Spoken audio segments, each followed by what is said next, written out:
So the camp really is, I think a big part of it is trying to get everyone together. For both me and Joe, we know the cycling world well, and there's a big team culture within cycling, and I think a big part of this camp, outside of the technical specifics, is making the athletes aware that they're part of something bigger than themselves and their own individual programs. You know you want to give me a soundbite, Matt. I don't want to give you a soundbite.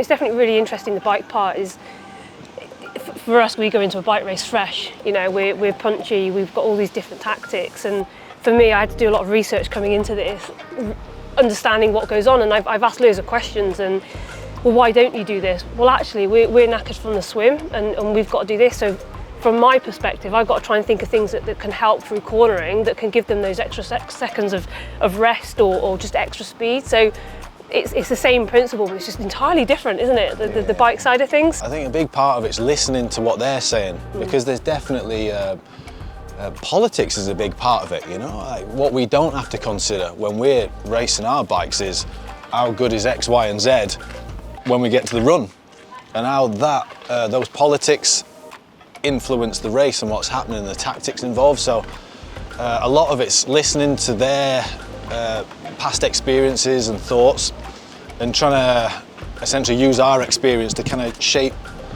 what they know, because we'd be daft to come in here and tell them, like, this is how you need to do things. Like you say, it's asking what they would like to get out of this, and I think even if I feel if I can give them one piece of advice that they can then take into a race and benefit from, I think is really good, just from our perspective, because it's interesting because these guys practice things a lot, and how many seconds is it to do this and this, and that's not how I race. You know, I wouldn't necessarily go, oh, I wonder if I can shave seconds off here. It's kind of very instinctive, our racing, whereas this is actually quite tactical and planned almost.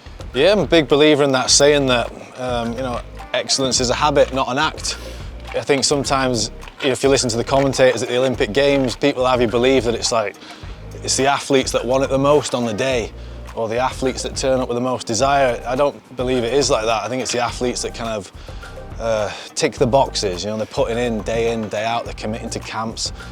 They acknowledge where their strengths are, where the weaknesses are, what they can work on, what the superpower is. As everyone knows, but as we don't often acknowledge, is that this is where Olympic medals are won and lost. You know, not just camps and days like this, but everything that happens when the masses aren't watching. You know, that's what defines your race winners and the people that'll struggle. And like Joe said, you know, even if there's just one or two things that they can take away from this camp, if there's one or two threads they'll carry out of this that can make that marginal gain, then it'll be time well spent. I